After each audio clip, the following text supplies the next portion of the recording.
দেখুন বন্ধুরা, মুরগির মাংস রান্না করছি আমি।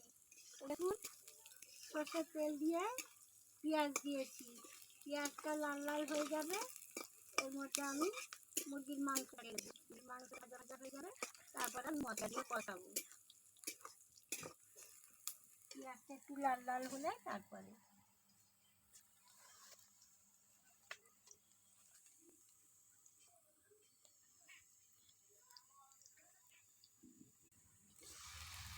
দেখুন বন্ধুরা, মুরগির মাংস রান্না করছি আমি। প্রথমে তেল দিয়েছি, আমি দিয়ে দিলাম। মুরগির মাংস রান্না হচ্ছে, দিয়ে তারপর আমি মশলা দেবো।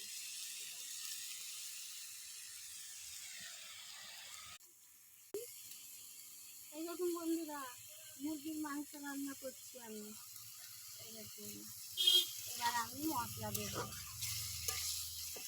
মশলা দিচ্ছি, এতে আদা বাটা আর কাশ্মীরি লঙ্কা গুঁড়ো, হলুদ, লবণ সব দিয়ে আমি একসঙ্গে দিচ্ছি।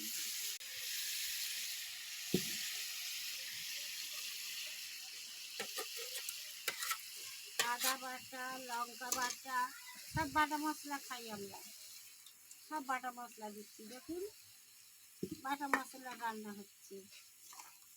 এই দেখুন বন্ধুরা, আজকে মুরগির মাংস রান্না হবে, ডাল হবে। এবার একটু জল দেওয়া। এই দেখুন বন্ধুরা, মাংসটা কষাচ্ছি আমি। কীভাবে কষাচ্ছি দেখুন। এই দেখুন, মশলা টশলা দিয়ে কি সুন্দরভাবে কষাচ্ছি।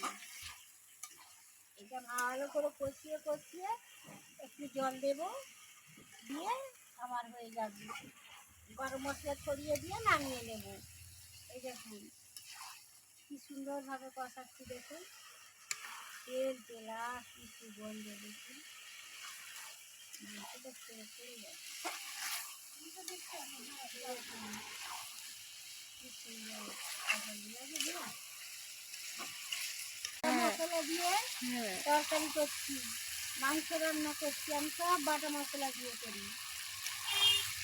আদা বাটা, গরম মশলা বাটা, তারপরে হলুদ বাটা, কাশ্মীরি লঙ্কার গুঁড়ো, গরম মশলা গুঁড়ো। দেখুন, রান্না করছি। এটা মাংস রান্না হচ্ছে, ওই ছেলে আসবেন। খুব সুন্দরভাবে রান্না করছি। দেখুন, কি সুগন্ধ বেরোচ্ছে।